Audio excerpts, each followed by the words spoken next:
Agora que está gravando, vou colocar aqui no chat a pauta de conteúdos, seguindo o plano de curso, plano da disciplina. Vamos lá. Teremos hoje.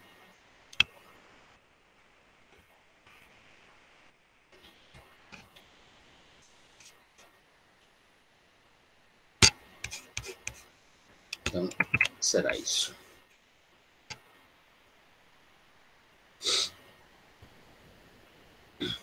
Muito bem.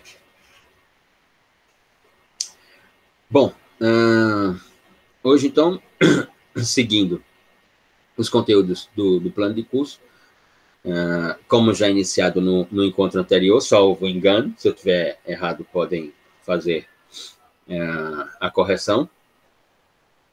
O capítulo denominado dos princípios processuais penais, princípios esses, ora, esculpidos na própria Constituição, que o pensamento jurídico vai nominar de princípios explícitos na Constituição, ora, aqueles outros esculpidos nos tratados internacionais de proteção e defesa dos direitos humanos. Portanto, implícitos à Constituição. Né? E veremos, portanto, que esses princípios, os primeiros deles, portanto, na categoria inicial, os que não é a categoria inicial, mas para o direito nacional é a categoria inicial, são aqueles previstos pela Constituição de 1988. Nós trataremos, portanto, sobre os princípios relacionados, ora, ao indivíduo, e, no segundo momento, aqueles referentes à relação processual penal. Depois, sobre os princípios implícitos, ou aqueles que estão nos tratados, ora, relacionados ao indivíduo também, a atuação do Estado, ou seja, as funções que o Estado cumpre à luz de uma relação conflituosa estabelecida em forma de tratamento pelo processo penal, pelo decreto 3689 de 1941, e, finalmente, aqueles meramente processuais em relação, ou meramente processuais à relação, ou meramente à relação processual penal. Meramente processuais ou meramente à relação processual penal. Então, essas duas categorias de princípios que, portanto, vamos ver. No encontro passado, nos referimos aqui sobre a ideia do que é o princípio, pensamento do professor Miguel Reale, de Humberto Ávila, de Klaus Gunther. Finalizamos, salvo engano, com a ideia dos documentos internacionais, como a Declaração Universal de Direitos Humanos e os seus artigos 10 e 11, que trazem princípios, o Estatuto de Roma, denominado de TPI, Tribunal Penal Internacional, quando fala sobre a presunção de inocência. Nos referimos aqui às cartas da Inglaterra, como a Petition of Right e a Bill of Right, como documentos inaugurais dessas declarações políticas que vão ser, a partir de então, interpretada como princípios num recorte feito exatamente pela modernidade. Né? E aqui não podemos nos esquecer que princípio, antes da modernidade, essa palavra tem um sentido, e com a modernidade ela vai ter outro sentido. Por exemplo, princípio, no pensamento clássico grego, é origem, é nascedor, ou seja, é o momento inaugural, o princípio seria isso, o momento inaugural. Enquanto que, a partir da modernidade, com a ideia do renascimento, com a ideia do iluminismo, com a ideia das luzes, com a ideia da ratio, da razão, com a ideia da racionalidade, os princípios, ou o princípio, deixa de ser o nascimento, deixa de ser, portanto, o momento inaugural, o marco, e passa a ser uma fenomenologia de fundamentação, ou seja, o princípio passa a ser uma palavra que vai fundamentar discursos jurídicos. Isso no campo do direito, no campo da filosofia do direito, e depois no campo da normatividade do direito, e mais à frente, no campo da constitucionalidade do direito, o princípio se torna, portanto, o fundamento, e não mais o marco, o momento inicial. Porque, com o princípio, eu vou construir uma categoria de racionalidade. Com o princípio, eu vou construir, portanto, uma categoria de razão, ou de rácio, como dizem os pensadores da modernidade. E sobre esses princípios, portanto, temos essas duas categorias, explícitos e implícitos, a Constituição. E é sobre ele que nós vamos tratar, portanto. No que se refere aos princípios explícitos, relacionado, por exemplo, ao indivíduo, né, vamos tratar aqui sobre a presunção de inocência, sobre a ampla defesa e sobre a plenitude de defesa.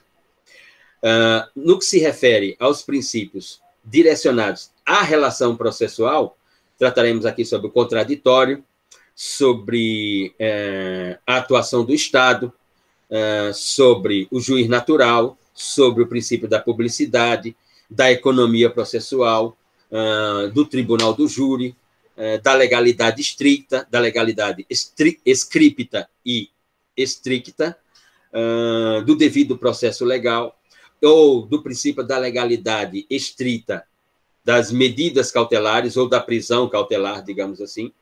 E quando chegarmos lá nos princípios implícitos, teremos que tratar, portanto, no que se refere ao indivíduo, sobre a ideia da prevalência do interesse do réu, ou seja, daquilo que pode ser conduzido dentro do processo para beneficiar o réu e, portanto, ser interesse do réu, a proibição de produção de prova contra si mesmo, ou seja, do próprio réu que responde ao processo penal. No que se refere à relação processual, portanto, o princípio da iniciativa de partes, ou iniciativa das partes, o duplo grau de jurisdição, depois sobre a atuação do Estado e, portanto, as funções a serem cumpridas pelo Estado numa demanda judicial de natureza penal, a ideia, e provavelmente um dos maiores desafios para o campo dos princípios, a ideia do juiz imparcial, a ideia do promotor natural, a ideia da obrigatoriedade da ação penal, a ideia da oficialidade dos atos no processo penal, e depois, no que se refere aos princípios meramente processuais ou direcionados à relação processual penal, aquilo que já falamos aqui por encontros e encontros, como o princípio da busca pela verdade, seja ela a verdade real ou a verdade jurídica, o princípio da oralidade, o processo penal tem os momentos da sua oralidade,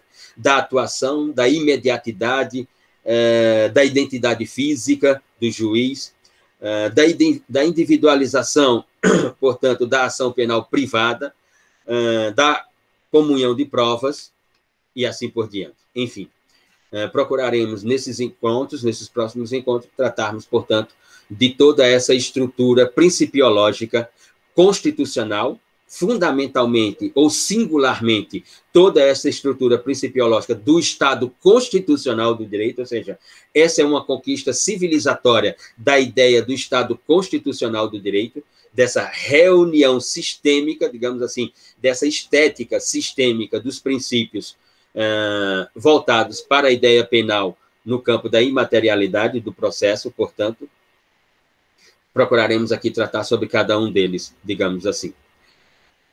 Já falamos, portanto, no encontro passado sobre o que é princípio, mas há uma diferenciação que tem que ser feita entre norma e princípio. Qual o sentido de norma, qual o sentido de princípio?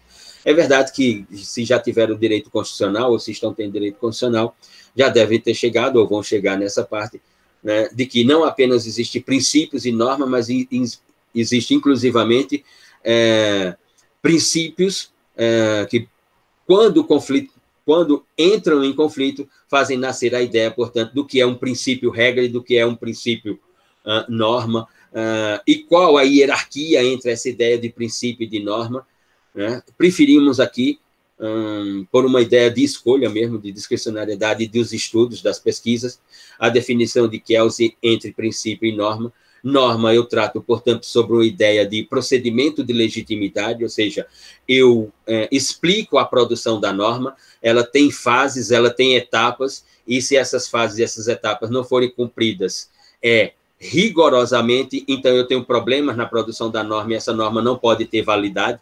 e aí, se ela não tem validade, ela não terá vigência, se ela não tem vigência, então eu não vou discutir nem eficácia, então aqui, ideia de validade, vigência e eficácia da norma está conectada com a ideia da legitimidade do procedimento de construir a norma.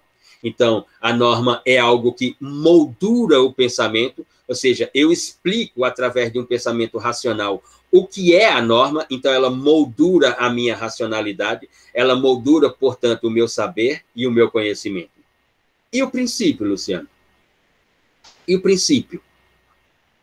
O princípio, ele é exatamente o oposto da norma neste sentido. Se a norma ela é explicável, ou seja, ela é, inclusive, autoexplicável por uma teoria do procedimento, o princípio não. O princípio que vai ser o fundamento da ideia constitucional de direito, ele não é autoexplicável no sentido de que tem um procedimento. Ele é um Arkelung-príncipe, ou seja, ele é um princípio autoexplicativo, ele é autoexplicativo, ele é uma explicação de si própria no momento em que os modernos dizem que ele é a fundamentação, portanto, das ideias constitucionais do direito. Mas eu não consigo dizer como nasceu o princípio. Eu não consigo dizer quais são as fases, né, de surgimento de um princípio. Então, em relação às normas, ele é exatamente o oposto, porque a norma, eu explico como a norma é criada e como ela se autocria nesse sentido. E, por outro lado, se a norma moldura a nossa ideia do saber e do conhecimento, o princípio não. O princípio, ele amplia a ideia do saber e do conhecimento, né? Ou seja, ele, ao ser utilizado, ou o princípio, portanto, ao ser mencionado na ordem do discurso jurídico, ele dilata a ideia do saber e do conhecimento, ele expande. Ou seja, quando eu utilizo uma frase como dignidade humana, eu dou ao discurso uma amplitude que a norma não dá, porque ela moldura. Quando eu utilizo, seja lá qual for a categoria de princípio, esse princípio, essa categoria de princípio, vai sempre ampliar a minha ideia sobre o mundo do conhecimento, mas que pode ser também um mundo do não conhecimento do conhecimento. Por quê, Luciano? Porque eu não sei explicar o princípio, eu só sei utilizá-lo, o princípio. Eu só sei, portanto, trazê-lo para a ordem do discurso para ele cumprir uma função. Vamos fazer uma experiência, levantar uma hipótese, que é uma fábula bastante interessante. É uma fábula que, inclusive, é uma fábula porque ela nasce numa narrativa específica, mas ela tem um conteúdo realístico, digamos assim. Digamos que Francisco, que está aqui, é um dos que aparecem aqui na minha tela, Francisco, Mariana, Maria Fernanda, Lucas, Juliana, Amanda. Digamos que Francisco tenha 3 filhos. Um que se chama Francisquinho, o outro se chama Francisco Júnior e o outro se chama Francisco Neto. Então, Francisco tem 3 filhos. Francisco gosta muito de Francisquinho e gosta de Francisco Júnior. E tem um gosto lá por Francisco Neto. Francisco Júnior e Francisco Neto são os que mais se dedicam ao patrimônio, às propriedades de Francisco. Francisquinho está nem aí. Francisquinho ligou o modo foda-se e disse, estou nem aí com esse negócio do meu pai, da minha propriedade, não sei o que lá. Só que Francisco decide deixar a herança já em forma de testamento para os 3 filhos. E aí, digamos que a herança que Francisco tem são 11 camelos. Então, esse é o patrimônio de Francisco, 11 camelos. E aí Francisco diz, para Francisquinho, que não é muito dedicado à minha propriedade, mas é o filho que eu mais gosto, eu vou deixar metade dos meus camelos. Vou deixar metade dos meus camelos. A outra parte, a outra metade, eu vou dividir entre Francisco Júnior e Francisco Neto. Esse é o testamento. Como é que o juiz vai realizar esse testamento? O testamento é uma norma. Como é que o juiz vai fazer essa divisão dos bens para os 3 filhos de Francisco? Francisquinho, Francisco Júnior, Francisco Neto. Francisquinho tem que ficar com metade dos 11 camelos. Francisco Neto e Francisco Júnior dividirão a outra metade. Como será feita essa divisão do testamento? Como o juiz decidirá?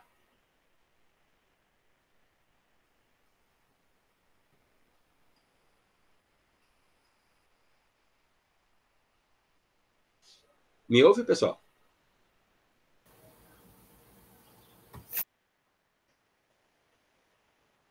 Francisco ia falar, exatamente porque Francisco... Ia, professor, mas é porque, como eu não cursei em sucessões, mas na minha cabeça, pelo que eu lembre, tem inicialmente o testamento. Como é que eu posso argumentar isso? Nenhum herdeiro, nenhum filho, né, ele pode ficar... o testamento não sobrepõe a norma, o direito civil, até onde eu lembro. Uhum. Então, deveria ser equânime a divisão, e não necessariamente o que o testamento preza, não é isso? Isso. Nós temos um problema aqui, Francisco. Como são 11 camelos, e eu tenho 3 herdeiros, mas um dos herdeiros vai ficar com metade, e os outros 2 dividirão a outra metade, como são 11 camelos, qual seria a metade de 11 camelos para eu dar para Francisquinho? Não teria como, mas ele pode dispor livremente de metade. Como é que o juiz decidiria dizer assim, olha, então, eu estou aqui com o testamento do pai de vocês, Francisco Pereira, então, Francisquinho, Francisco Júnior, Francisco Neto. Você, Francisquinho, vai ficar com metade dos 11 camelos. Arthur acabou de dizer. Não apenas pelos princípios gerais de direito, porque, pela norma, essa divisão será improvável, porque ela moldura o conhecimento, a norma, como eu disse. Ou seja, eu não tenho como pegar metade de 11, certo? Exato, metade não dá, diz Pedro. Exatamente, metade não dá. Metade não dá. Seria uma divisão indivisível. Uma divisão indivisível, perfeito, exato. Então, o que é que o juiz tem que fazer? O juiz vai usar um princípio. Como, por exemplo, pelo princípio da dignidade humana, essa divisão de metade não pode se realizar. Então, eu vou fazer outra divisão, usando um princípio. Pelo princípio da dignidade, eu posso ressignificar essa divisão de bens dos 11 camelos. O princípio aparece como um 12º camelo. Então, aí seriam 12. Com 12 dá para fazer a divisão. Ou seja, eu posso utilizar a dignidade da pessoa humana, eu posso utilizar o princípio de justiça para reorganizar essa divisão, mas eu não posso utilizar a norma. Isso nos leva, sem dúvida alguma, a uma conclusão terrível. Qual é?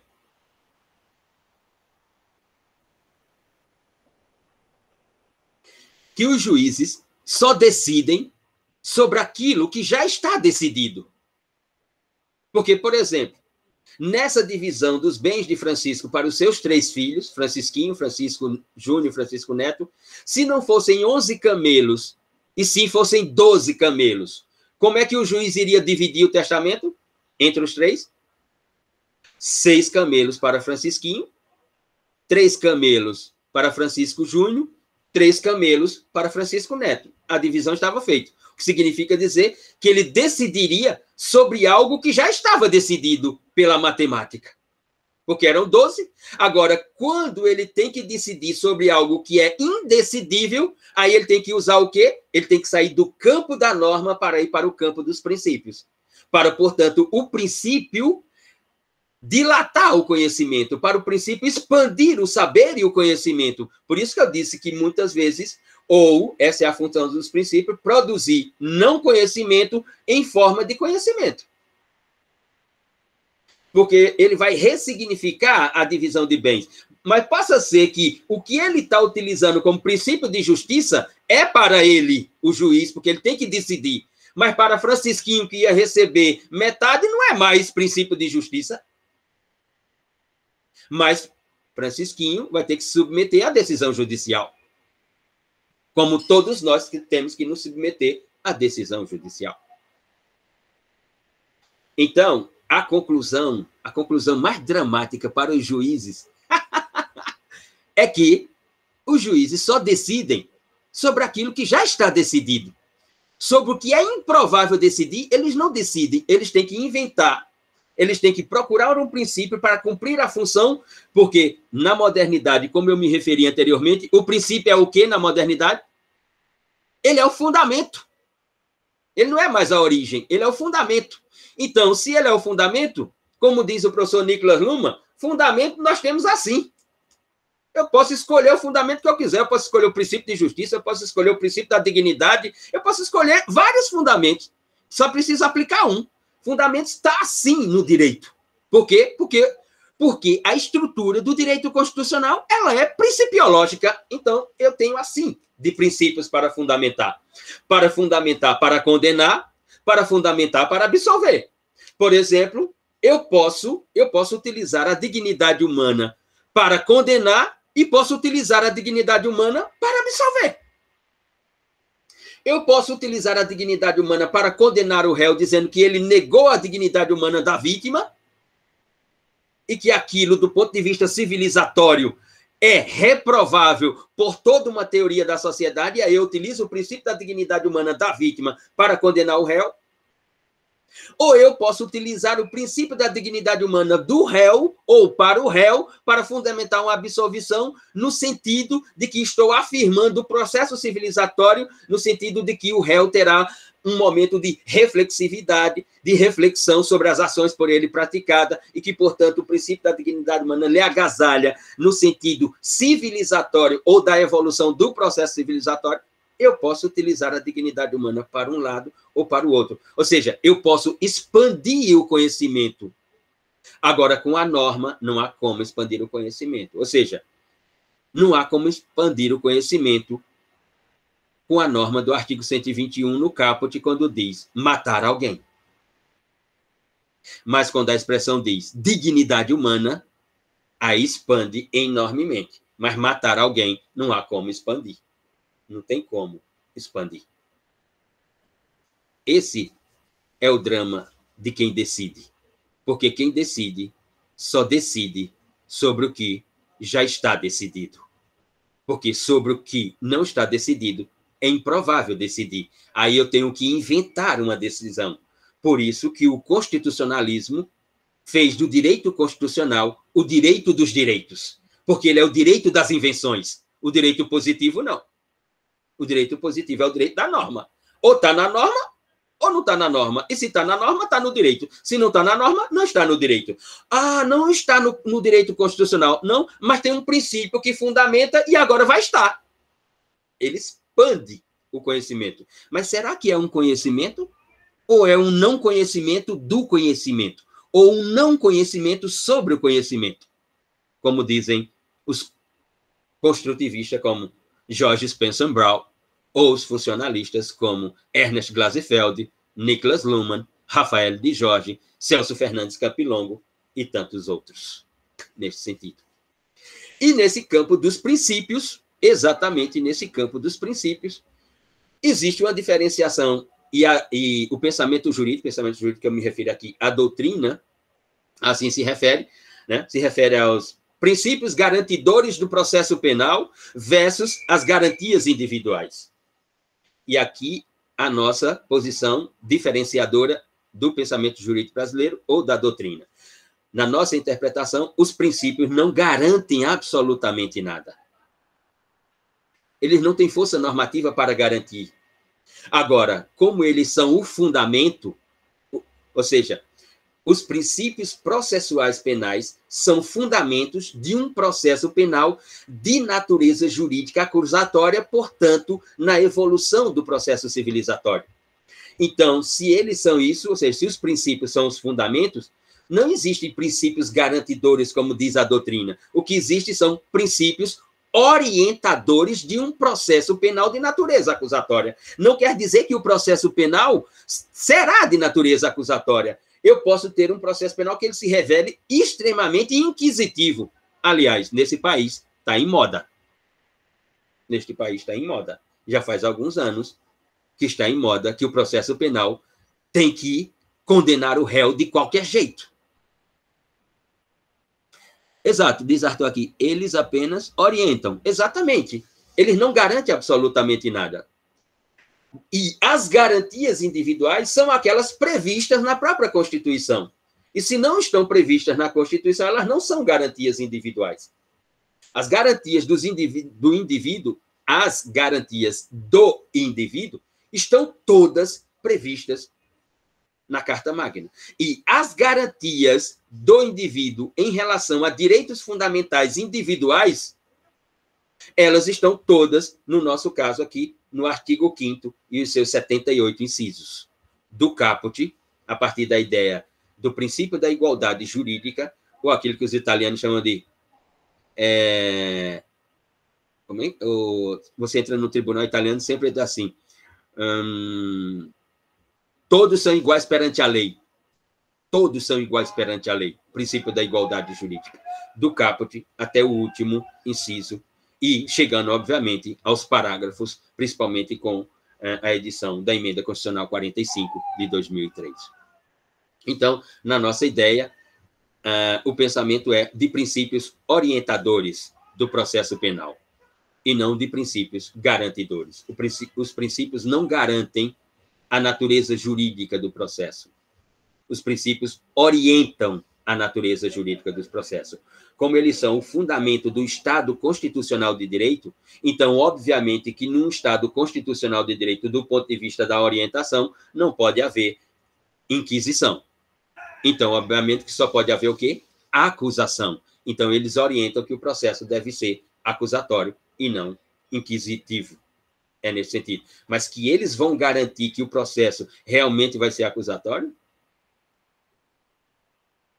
Se eles garantissem, alguém não teria respondido, e alguém que eu estou dizendo aqui é um caso concreto que se reproduz na realidade processual penal brasileira, alguém não teria sido condenado a 7 anos de prisão, ou, desculpa, alguém não teria sido condenado à prisão, e depois de 7 anos, né, constata-se que a pessoa era inocente.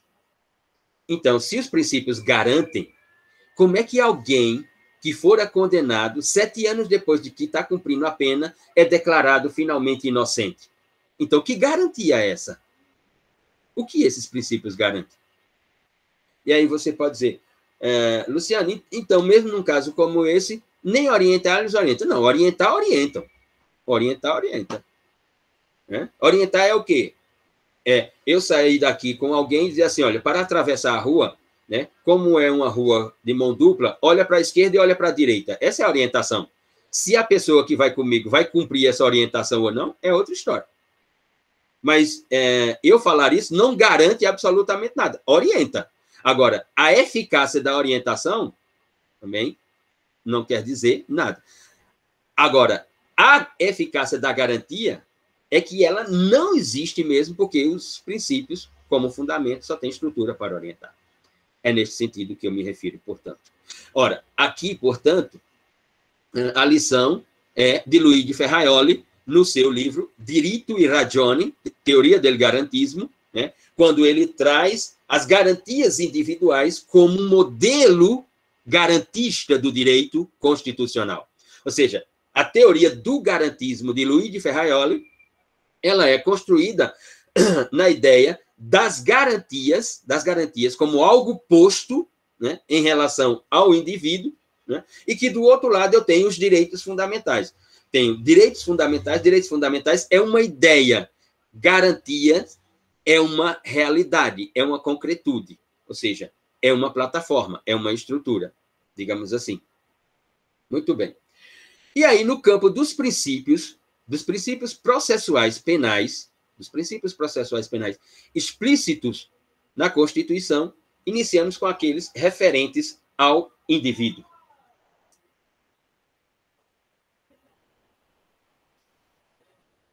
Iniciamos por aquele que está lá, no inciso 57 do artigo 5º da Constituição Brasileira, e que, ora tem eficácia, ora não tem eficácia, porque a jurisprudência do Supremo Tribunal Federal sobre o inciso 57, ela tem mudado e, portanto, tem demonstrado que, ora, tem uma afirmação do princípio, ora, tem uma negação do mesmo.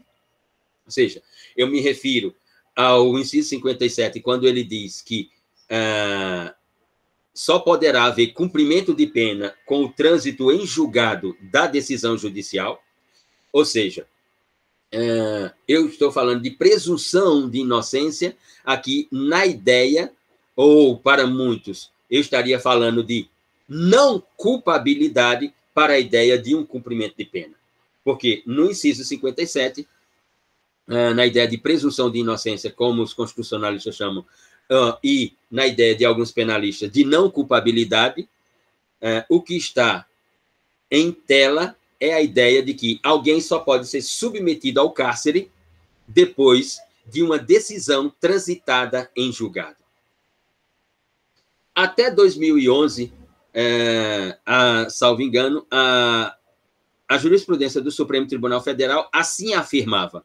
Ou seja, dizia que no direito brasileiro só haverá cumprimento de pena quando o réu for submetido a uma prolação de sentença penal condenatória sobre a qual não há mais possibilidade de recurso. Ou seja, ela transitou em julgado.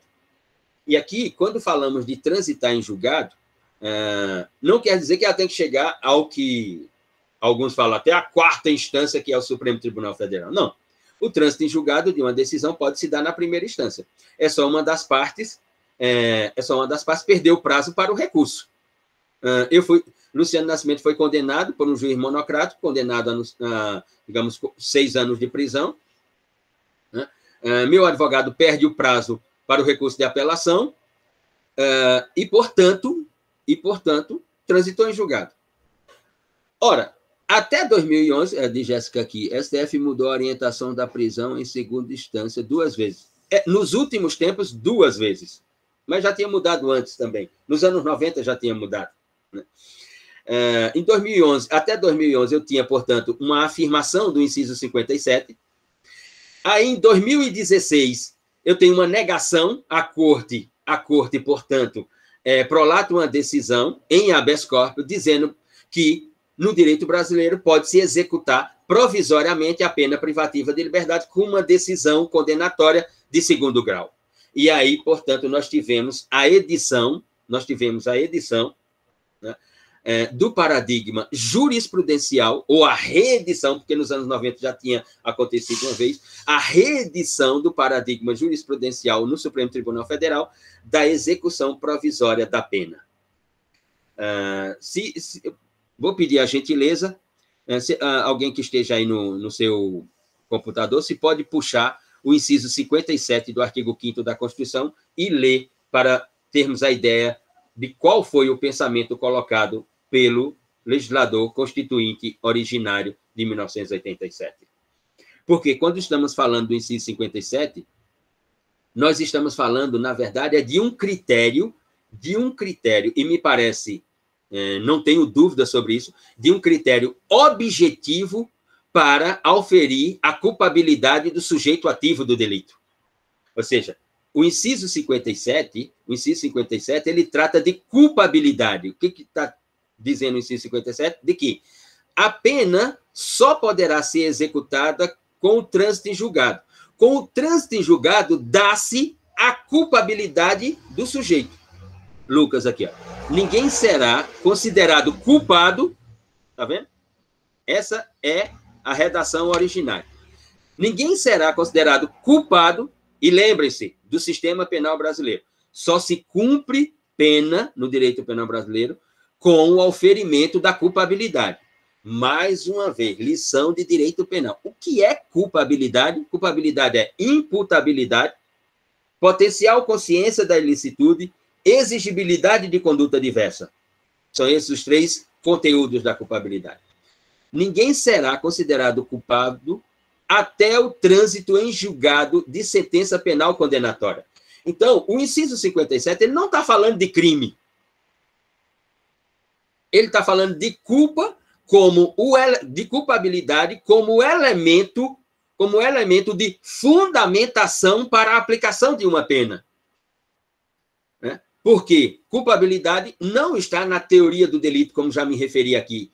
Culpabilidade está fora da teoria do delito no sistema finalista do professor Hans Felsen, no finalismo penal, do qual o nosso Código Penal, segundo a maioria dos penalistas brasileiros, é a tradução do finalismo penal de Felsen dos anos 30 na Alemanha nazista. Então, para haver a execução de uma pena, é preciso que o réu seja considerado culpado. E ele só será considerado culpado quando a sentença penal que o condenou, e, portanto, está dizendo que ele é culpado, quando não houver mais recurso sobre ela. Em havendo recurso, ele ainda não é culpado. Lucas aqui. Protege o direito de defesa até o máximo das possibilidades de recurso. Exatamente. Ou seja, o princípio da não culpabilidade ou o princípio da presunção de inocência do inciso 57, ele é fundamentalmente o quê? Um princípio processual penal explícito na Constituição de evolução do processo civilizatório. Daquilo que Zaffaroni chama de limitar o poder de punir e que Rafael de Jorge chama de evitar o exercício do poder de punir pelo Estado. É nesse sentido. Mas ele também tem outros conteúdos. Uma série de outros conteúdos. Quando estamos falando, portanto, de presunção de inocência ou de não culpabilidade, nós estamos falando, né, de prevalência do interesse do réu que responde ao processo. Nós estamos falando de que, eita, o juiz que decide, e que, como nós afirmamos, só decide sobre aquilo que já está decidido, né? O juiz que decide, se ele tiver alguma dúvida, então ele tem que chegar à conclusão de que indúbio para réu. Ou seja, eu tenho uma dúvida sobre a autoria, sobre a materialização do delito em processamento no processo penal acusatório. Tem uma dúvida, excelência? Então, se tem uma dúvida, significa dizer que a sua decisão não pode ser uma decisão condenatória. Arthur. E também protege o réu de ser encarcerado antecipadamente com a simples função de delatar. Sim, sem dúvida. Ora, o princípio da não culpabilidade ou da presunção de inocência, além de prevalência do interesse do réu, além de estabelecer que, em tendo uma dúvida no processo penal, a decisão ela só pode ser uma de absolvição e não de condenação, é também uma ideia, tem também no seu conteúdo uma ideia de que o ônus da prova cabe a quem acusa e não ao réu.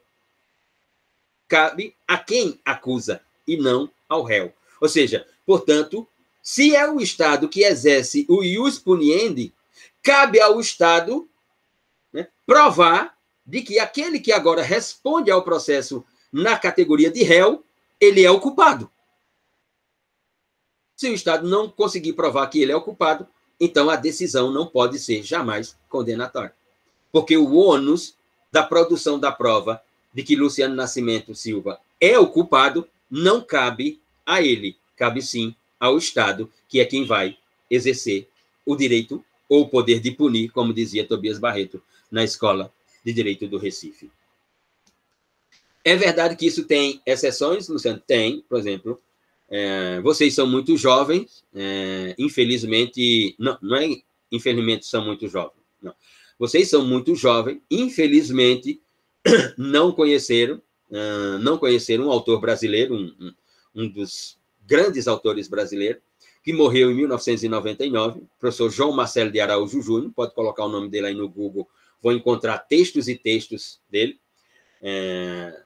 Tem livros e livros. Tem um livro dos crimes contra a economia, que depois, numa segunda edição, veio renominado como dos crimes contra a ordem econômica no direito brasileiro, publicado, se eu não me engano, ou é pela Saraiva ou pela Revista dos Tribunais, a RT. João Marcelo de Araújo Júnior ele tinha uma tese, inclusive que foi de 96, 97 até 99, no ano que morreu, um dos redatores da reforma da parte especial do Código Penal brasileiro. Ele tinha uma tese sobre a inversão do ônus da prova em delitos econômicos em que tivesse como bem jurídico protegido as finanças do Estado, né? Ou seja, João Marcelo defendia a tese de que deveria haver a inversão do ônus da prova, né, quando nós tínhamos crimes contra a economia, crimes contra o sistema financeiro nacional, crimes contra a ordem tributária, crimes contra o sistema fiscal, crimes contra o meio ambiente, ou seja, quando envolvesse o interesse do Estado ou um bem jurídico que o Estado se colocasse também como sujeito legitimado daquele bem jurídico. João Marcelo entendia que deveria haver a inversão do ônus da prova. Por exemplo, o funcionário público, né, que ostenta uma condição social que o seu rendimento não condiz com aquela condição social que ele ostenta, portanto. Então, se ele está respondendo a um processo, João Marcelo de Araújo Júnior era favorável de que ele, o funcionário público, teria o ônus da prova, né, de, no processo, demonstrar que todos aqueles bens que ele tem são oriundos exatamente do seu salário como servidor público, como funcionário público. Nos delitos, no denominado direito penal econômico ou direito penal da modernidade. Essa era uma das posições de tese de João Marcelo de Araújo Júnior, dentre tantas outras que ele tinha. Mais do que isso também, ou seja, mais do que prevalência do interesse do réu, mais do que indivíduo indúbio pro réu, mais do que o ônus da prova, o inciso 57 também traz a ideia de Alessandro Barata da mínima intervenção penal ou intervenção penal mínima, né? E que se caracterizou como um subprincípio, ou que se caracteriza, ou pode ser caracterizado como um subprincípio do princípio denominado de presunção de inocência, mas que tem tamanha força que, inclusive, nós vamos encontrar a mínima intervenção penal como princípio constitucional penal, portanto, material, implícito à Constituição. E também a ideia da presunção de inocência, a ideia da presunção de inocência ligada à ideia de excepcionalidade das medidas cautelares, ou seja, do uso excepcional das medidas cautelares pessoais, que resultam, portanto, na vedação da liberdade daquele que responde a um processo, responde a uma investigação, enfim. Ian, vamos lá, Ian. Professor, uma pergunta. No direito processual penal, vale a coisa julgada, mesmo que novos fatos relevantes venham a ser posteriormente reconhecidos? Não, você pode reabrir o processo, pode ir pelo caminho da revisão criminal, pode ir por outro caminho, se surgirem questões de fato, que não foram tratadas no processo penal, você que eu digo, o órgão acusador, né? Ou, se for, no caso, a defesa técnica para inocentar, né? Para, alguns vão dizer assim, para demonstrar, eu diria, para explicar, né? Por exemplo, o caso recente, publicado pela Folha de São Paulo, do réu, né, que fora condenado, estava cumprindo a pena há 7 anos, né, e a defesa conseguiu, com uma prova, mostrar, né, que aquela condenação ela não deveria prevalecer e que o cumprimento da pena, que já estava há 7 anos, deveria ser automaticamente, imediatamente encerrado o cumprimento da pena. Então, se pode rever sempre, tanto para a ideia de acusação quanto para a ideia de defesa. Agora, na ideia de acusação, veja, não é que a pessoa vai responder 2 vezes pelo mesmo fato. Isso não.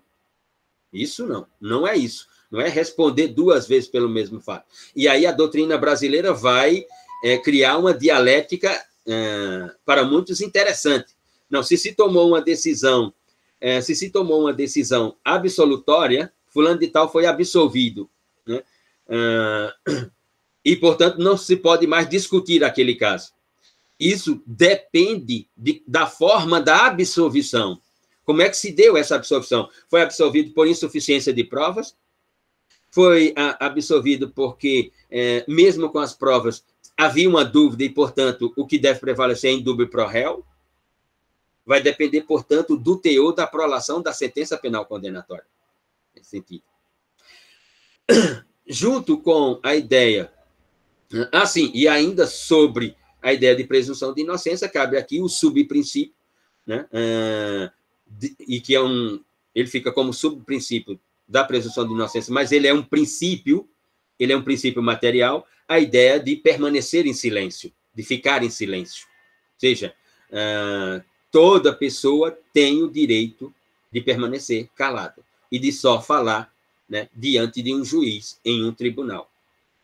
Aplicaria uma redução semelhante à detração nesses casos? Sim. Aí, nesses casos, o tempo de pena cumprido, temos que ir lá para o artigo 42 da parte geral do Código Penal e ir para o Instituto da Detração. Sim, sem dúvida. Então, como último conteúdo, digamos assim, a ideia de ficar em silêncio, ela também está dentro da presunção de inocência.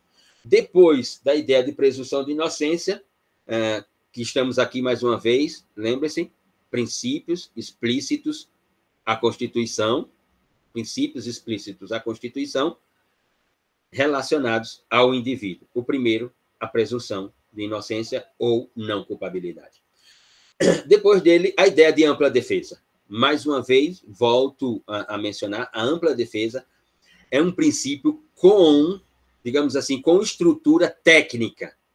Ou seja, o exercício da ampla defesa, a formulação, a elaboração, a construção e a efetividade da ampla defesa se dá dentro de uma construção técnica.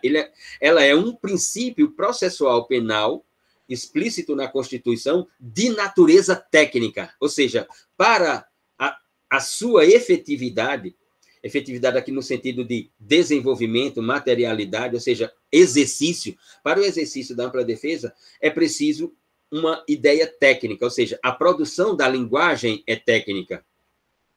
Ou seja, eu vou estar me referindo à ideia da imputação penal, como eu vou estar construindo uma ampla defesa para desconstruir a imputabilidade penal recaída sobre o meu cliente, a linguagem que eu tenho que utilizar é uma linguagem técnica sobre o que a acusação tem construído como imputabilidade penal, que poderá resultar numa responsabilidade criminal.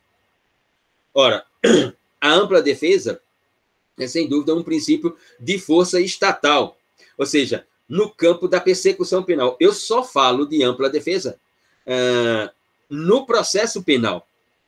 É verdade que os discursos de evolução civilizatória do processo penal vai dizer a ampla defesa ela tem que se dar desde o primeiro momento lá com uma investigação criminal, portanto, na primeira fase da persecução penal, até a segunda fase dessa persecução penal, traduzida propriamente dita no processo em si.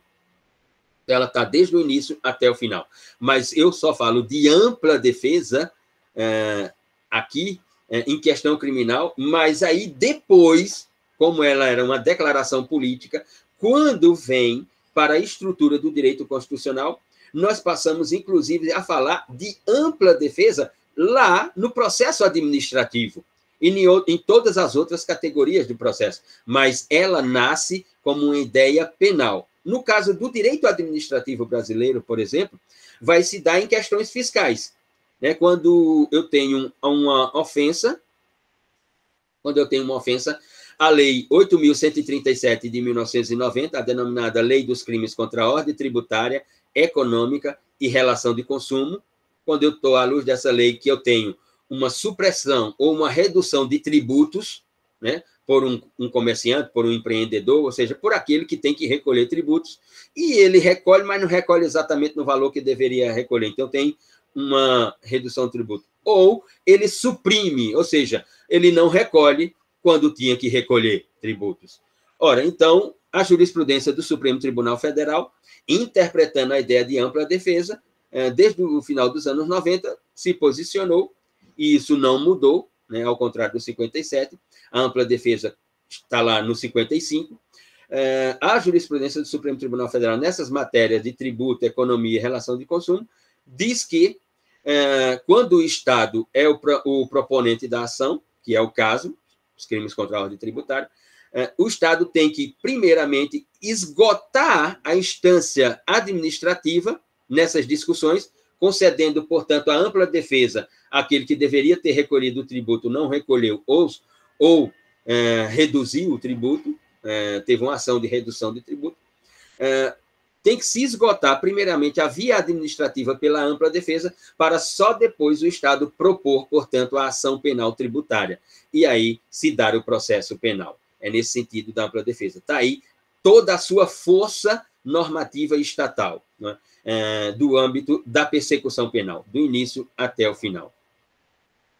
E a ampla defesa ligada, portanto, aquilo era a pergunta de Ian, agora eu não sei, porque deve estar lá em cima, mas eu posso olhar depois. A pergunta de Ian, ligada à revisão criminal. Né? Com a ampla defesa, tendo novos elementos, eu posso requerer, através da revisão criminal, portanto, uma reanálise da questão em si, do fato denominado crime ou delito, ou do fato delituoso, digamos assim. Inclusive, né, na ampla defesa, como instituto técnico, que o juiz e o magistrado, portanto, que o Estado juiz tem que observar a verificação da eficiência da defesa. Ou seja, se o juiz constata que a defesa técnica ela é deficitária, ela é ineficaz e, portanto, essa deficiência da defesa técnica pode vir a ocasionar a violação de um direito fundamental do réu, porque a defesa não está sabendo construir a ampla defesa, que é um instituto técnico, o juiz pode determinar a substituição do defensor do réu. Então, note toda a força normativa estatal do princípio da ampla defesa. E se nós temos presunção de inocência ou não culpabilidade e temos ampla defesa, nós temos, né, no inciso 38, a linha a ideia da plenitude de defesa. E a plenitude de defesa, exatamente ao contrário da ampla defesa, a ampla defesa ela tem limites por ser um princípio técnico, ou seja, limite na formulação, elaboração e produção da linguagem. Na plenitude de defesa não tem esse limite, porque o próprio nome já diz, plenitude. Mas a plenitude de defesa ela só acontece no rito do tribunal do júri. A ampla defesa ela é utilizada no rito ordinário, no rito comum, no processo em varas, né? E a plenitude de defesa ela é um princípio direcionado unicamente para o tribunal do júri, como diz o artigo 5º, inciso 38, a linha A da nossa Constituição. Ou seja, não há, como dizem os processualistas e também os penalistas, não há emprego de palavras inúteis na argumentação da plenitude de defesa, né? Porque a ideia é esgotar toda e qualquer linguagem para se buscar, portanto, a absolvição do réu. Ou seja, eu tenho uma ideia aí que vai entre juiz, defesa e o próprio rito do tribunal do júri. Sobre essa questão da plenitude de defesa do tribunal do júri, e que vocês, mais à frente, nas disciplinas de processo penal, terão uma aula específica sobre o tribunal do júri, deem uma olhada no artigo 497 do CPP sobre o disciplinamento do exercício da plenitude de defesa, principalmente no que se refere ao instituto da tréplica como ideia entre defesa, inovação e contraditório. A doutrina brasileira trata muito sobre essa questão. Então, nós temos, inequivocamente, nos princípios processuais penais explícito na Constituição, direcionado ou relacionado ou referente ao indivíduo, presunção de inocência, ampla defesa e plenitude de defesa, nesse sentido. No que se refere ou concernente à relação processual, né, nós temos, portanto, o princípio do contraditório, e que para uma parte da doutrina brasileira, e não só no Brasil, mas em todo o direito processual penal ocidental, né, o contraditório ele seria, no campo processual penal, o princípio dos princípios. Né, porque é no contraditório, né, que eu tenho a produção da argumentação pela defesa relacionada à acusação do órgão do Estado, ou, se for numa ação penal privada, de um particular. O que significa dizer, portanto, que o contraditório, ele, e por isso a doutrina assim sustenta, o contraditório, ele é um princípio de equilíbrio entre acusação e defesa para o exercício ou não do ius puniendi. Quando a doutrina brasileira afirma que é no contraditório que nós procuramos, portanto, a ideia do equilíbrio no processo penal, é a luta dentro do jogo de regras entre acusação e defesa, a acusação, obviamente, buscando a afirmação do exercício do ius puniendi, e a defesa construindo estratégias para evitar ou limitar o exercício desse poder puniendi. Ou seja, entre a ideia de liberdade física, a permanência da liberdade física e a inocência lá da presunção de não culpabilidade. Tudo isso como uma forma de alegação do próprio direito. O contraditório é uma alegação do direito. Ele é, fundamentalmente, uma alegação da estrutura do direito. Ou seja, um processo penal que se diz de natureza acusatória não pode, de maneira alguma, minimizar a função do princípio do contraditório. Ele tem que estar presente em todo o processo penal. Ou seja, em toda a segunda fase da persecução, o contraditório tem que estar presente como forma de ampliar a dialética discursiva e trazer sempre outros elementos para a decisão do Estado-juiz. É nesse sentido. E, concernente, portanto, à relação processual, nós só temos um princípio, que é exatamente esse, o princípio do contraditório. Concernente à atuação do Estado, nós iniciamos, portanto,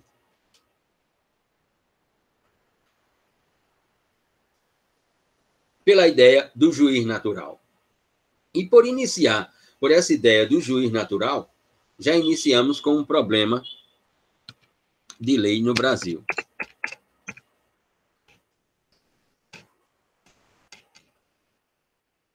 R$12.690.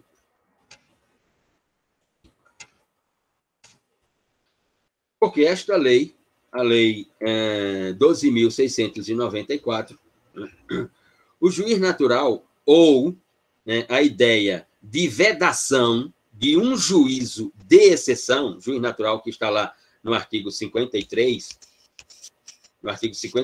da Constituição, ou no inciso 53 do artigo 5º da Constituição, o juiz natural seria aí sim a origem de um Estado-juiz com legalidade para processamento de toda a ideia de acusação e defesa no âmbito do processo penal. O que significa dizer que ele seria um instrumento de vedação de um juízo ou tribunal de exceção. Digamos, como está lá no inciso 37 da Constituição, proibido o juízo ou tribunal de exceção, como está no inciso 37. Só que, sim, e o juiz natural, obviamente, ele está à luz, ou no conteúdo do juiz natural, um juiz que é natural, ele também tem que ser um juiz imparcial, para além de ser juiz natural, ser imparcial. Mas aqui a ideia do juízo natural, ou seja, de qual juízo competente para o processamento do feito.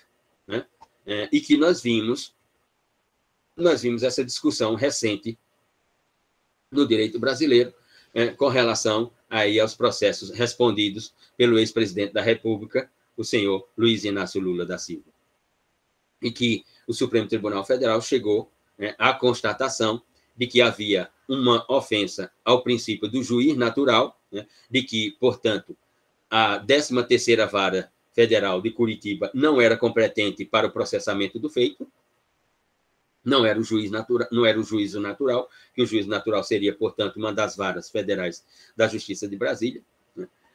E, por outro lado, também reconhecendo que o juiz que prolatou as decisões não seria um juiz imparcial, né? Então, no caso daqueles processos, você teria duas problemáticas a serem resolvidas por uma decisão do Supremo Tribunal Federal.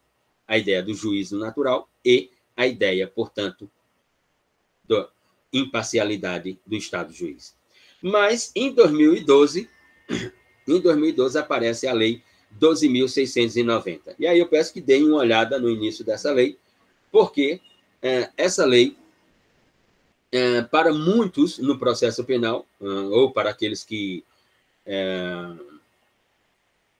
escrevem cursos de processo penal, nós teríamos um problema. E essa lei ela ficou conhecida como a Lei do Juiz Sem Rosto. E se o juiz e se deve haver um juiz natural para o processo penal, portanto, não pode haver um juiz sem rosto, né? Mas aí, para aqueles ou aquelas que não conhecem a lei, não leram a lei, podem estar perguntando: e o que é o juiz sem rosto, Luciano? A Lei 12.694, 2012, inaugura no campo processual penal brasileiro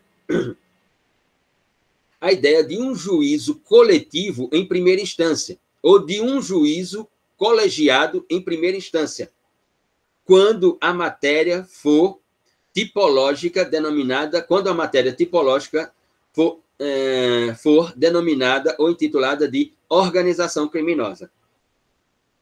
Então, diz a Lei 12.694 que, quando o processamento ou quando a ideia do processo penal for sobre uma tipologia intitulada de organização criminosa,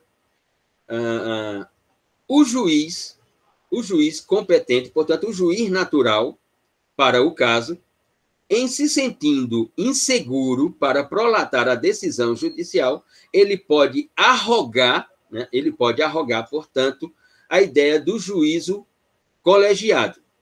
E aí, então, a decisão prolatada no caso de organização criminosa seria uma decisão proferida por 3 magistrados, né? E aí isso gera uma série de discussões no campo do juiz natural. Porque quando a sentença é dada publicidade, não se sabe que juiz tomou a decisão. Não se sabe se dos 3 juízes nós tivemos 2-1 ou 3-0, né? Se a decisão for condenatória, né? Só vem lá dizendo, portanto, que fulano de tal, como réu, foi condenado pelo tipo penal de organização criminosa. Hoje, né, previsto na Lei 12.850 de 2013, logo no início dela, ali, no seu artigo 1º, parágrafo único, enfim, no início da lei ali tem uma descrição, portanto, do que é participar ou fazer parte de uma organização criminosa.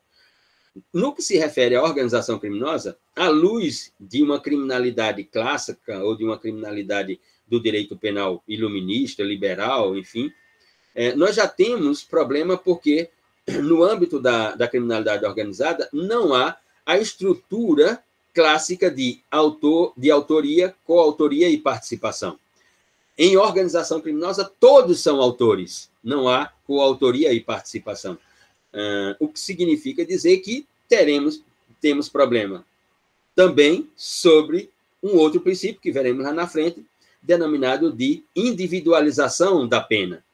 Se todos são autores, né, não quer dizer que todos praticaram atos de execução, mas como a própria lógica jurídica da norma não reconhece a ideia de autoria, coautoria e participação, todos são autores, então a pena é aplicada, direcionada a todos. Sim, e a individualização, como fica? Não há individualização. Portanto, no campo tipológico das organizações criminosas, nós temos uma negação, exatamente uma negação de um princípio processual penal, que é a individualização da pena. E olhe que é um princípio processual penal explícito na Constituição a individualização da pena, e não implícito à Constituição. Então, o juiz natural envolve essas complexidades, ou passa a envolver essas complexidades no direito brasileiro, no direito processual penal brasileiro, a partir de 2011. Ou, desculpe, a partir de 2012, com a Lei 12.694, e conhecida na ordem do discurso brasileira como a Lei do Juiz Sem Rosto. Na nossa interpretação, pensamos que a lei fere o princípio do juiz natural, temos complicações constitucionais, portanto, acerca dessa lei. Mas a doutrina brasileira já chegou à conclusão de a maior parte da doutrina brasileira, digamos assim, já chegou à conclusão de que não se dá assim, portanto. Muito bem. Saindo, portanto, do juiz natural, vamos ao que se chama princípio da publicidade. E que a sua estrutura inicial, ou a sua estética inicial, do princípio da publicidade, nada mais é do que uma ideia político-jurídica de controle social sobre os atos da administração pública. Ou seja, de um controle social sobre a prestação de serviço público pelo Estado. O processo penal está nessa ideia de prestação de serviço público. E, portanto, o princípio da publicidade, que é um princípio explícito na Constituição, que também vai estar lá no artigo 93, inciso 9, da Constituição brasileira, também vai estar lá dentro daquele corpo, ele é, sem dúvida alguma, uma ideia de restrição, né, colocada pelo interesse da sociedade sobre a prestação do serviço do Estado. Ou seja, quando todos nós aqui, quando a ideia do extrato público dessa sociedade exige do Estado, portanto, que ele publicize os seus atos. Ou seja, publicidade aí dividida entre publicidade geral e publicidade explícita. Nós falamos de publicidade geral quando estamos falando das pessoas. Então, todos nós aqui temos interesse que, no processo tal, um ato que aconteça naquele processo seja publicitado pelo Estado, ou que o Estado encaminhe como esse ato foi praticado aos meios de comunicação social, e que isso seja publicidade. Ou a publicidade explícita, específica, que diz respeito só às partes que estão, portanto, no processo, e que não diz mais respeito a quem quer que seja. Estamos falando, portanto, unicamente das partes envolvidas, acusação e defesa, digamos assim, os personagens envolvendo a acusação e a defesa. Depois da publicidade, nós temos, portanto, o princípio das provas, ou o princípio de vedação das provas ilícitas. Ou seja, o princípio da vedação de utilização de provas consideradas ilícitas no processo penal. Sobre provas ilícitas, provas imprestáveis, enfim, sobre isso, mais à frente teremos um tópico quando falarmos das provas em espécie no processo penal brasileiro. A etimologia desse princípio, portanto, de provas ilícitas, vem da palavra ilícitus. Portanto, uma proibição por lei, uma restrição por lei, nós temos em matéria infraconstitucional e em matéria constitucional essa proibição determinada pelo campo dos princípios da sua utilização. Por ser, para muitos, na construção do processo penal, por ser uma ideia de contrariedade ou uma ideia contrária à moral ou à lógica do próprio direito processual. Né? E quando chegamos nesse princípio explícito na Constituição, aparece uma complexidade que está lá na Lei 12.850 de 2013, mas está espalhada também por várias partes da legislação brasileira, ora na parte especial do Código Penal, ora na própria legislação extravagante, que eu estou me referindo à colaboração premiada, que está lá na Lei 12.850, no artigo 4º, mas que também ela está no artigo 159 da parte especial do Código Penal brasileiro, no tipo penal de extorsão mediante sequestro, né? E que também está previstas em outras leis, como a lei de licitação, a antiga e a nova, para, portanto, a ideia de meios de produção de prova.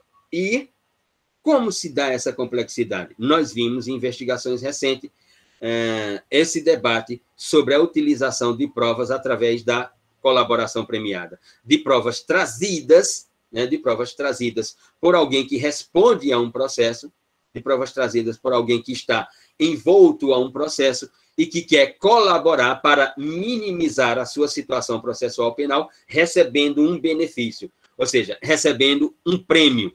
Essa pessoa vai colaborar dizendo sobre provas e que ela própria receberá um benefício, receberá um prêmio. Por isso se chama colaboração premiada. Esse ou essa pessoa recebe uma premiação. Uma premiação, volto a repetir aqui, já toquei nesse assunto, nesse tema aqui outras vezes, o prêmio é aquele estabelecido na Lei 12.850. Ou seja, o prêmio aqui é imaterial, é um prêmio da ordem processual. Ou seja, é iniciar o cumprimento da pena em um regime diferente para o que a norma prevê, inclusive, tem um benefício no que se refere à suspensão condicional do processo, chegando, inclusive, a um perdão judicial, conforme o caso concreto. E, portanto, a ideia de vedação de provas ilícitas, quando chega na ideia da colaboração premiada, nós temos um problema, segundo alguns posicionamentos da doutrina brasileira. E ela é prova ilícita, segundo dois sentidos, à luz da argumentação jurídica construída pelos cursos de processo penal na realidade brasileira. Eu estaria falando de uma vedação de prova ilícita por uma ideia material do ilícito, ou seja, da forma de obtenção da prova, ou seja, como eu obtive a prova, para, portanto, fundamentar uma argumentação. E aí eu teria o primeiro dos ilícitos. Ou então, do ponto de vista formal, ou a prova seria formalmente ilícita, ou seja, de uma introdução no processo penal dessa prova. E do ponto de vista formal, ela seria, ou ela deveria ser considerada ilícita pelo Estado juiz. Então, eu teria vedação de produção de prova ilícita no processo penal por uma vedação de caráter material ou uma vedação de caráter formal. Ou seja, eu teria, portanto, aí o campo das ilicitudes da prova. Então, a prova seria uma espécie no gênero, e eu poderia ter um caráter ilícito, ou eu teria provas ilegais, e também seria um gênero, ou seja, os ilícitos seriam uma espécie, as ilegais seriam um gênero, e as ilegítimas seriam uma outra espécie. Então, eu teria duas categorias de vedação de prova no processo penal, duas categorias de espécie, digamos assim, a ideia de ilícitas e ilegítimas, enquanto que as ilegais, elas seriam, portanto, um gênero no processo penal brasileiro. Sobre essas questões, na Lei 11.690, de 2008, nós temos uma ampliação do conceito, do conceito das possibilidades de expurgar essas provas do processo penal, ou, como diz a doutrina brasileira, com a Lei 11.690 de 2018, nós temos uma previsão, de 2008, nós temos uma previsão mais estendida ou alargada para o desentranhamento dessas provas do processo penal. E aqui nós encerramos essa primeira parte sobre os processos concernente à relação processual, portanto, ou referentes à relação processual. E iniciamos a ideia dos princípios no que se refere quanto à aceitação da prova ilicitamente produzida. Ainda dentro dessa ideia de produção de provas, vedação de provas ilícitas, mas, do outro lado, ou como diz alguns autores, nessa face dual, do outro lado, eu tenho, portanto, a utilização de provas ou da aceitação de provas ilícitas produzidas. Como isso? Mas Eu peço a desculpa e peço até a autorização para vocês para encerrar por aqui. São 12h23, porque daqui a pouco vai ter uma reunião do Consune. Eu sou o representante do CCJ no Consune. Tenho que organizar aqui um material para a reunião, que é uma reunião que começou sexta-feira à tarde, não termina, desculpe, sexta-feira à tarde, não, começou sexta-feira, 9 horas da manhã, e que já estava se prolongando, e a reitora decidiu por encerrar aquela reunião e retomar a reunião do Consune hoje, daqui a pouco, às 2 horas da tarde. E eu tenho que organizar esse material e ainda almoçar e me preparar para a reunião do Consune, porque também sou relator de um processo, sou parecerista de um processo no Consune sobre o caso de um professor, e a matéria é estágio probatório do professor, e eu já enviei o relatório, o parecer, já enviei o parecer como relator do processo, e também será votado hoje. Então, eu peço para encerrar por aqui e retomamos amanhã, a partir daqui, do princípio da vedação de prova ilícita, mas a partir da ideia de quando temos uma aceitação da prova ilícita, ou da prova ilicitamente produzida. Ok? Professor, para a próxima aula tem algo programado? Tenho que passar um texto sobre essa parte. Eu só peço para que o líder da turma me confirme por WhatsApp, por gentileza, se naquele material que eu encaminhei, enviei o curso de processo penal de Auri Lopes Júnior, e aí pediria para vocês leem só o capítulo dos princípios processuais penais do curso de processo penal de Auri Lopes Júnior. Eu só peço que o líder da turma me confirme se enviei ou não. Se não enviei, assim que terminar a reunião do Consune hoje, que deve terminar, enviou sim. Enviou, Jona. Pronto, então, lê só o capítulo dos princípios lá do curso de processo penal de Auri Lopes. Então, Isabelle também confirma aqui que enviei. Eu tinha dúvida se tinha enviado ou não. E aí, leiam aquilo e retomamos amanhã. Ok? Então, encerramos por aqui. Abraço a todas e todos. Deixa eu tirar aqui da gravação. Interromper a gravação.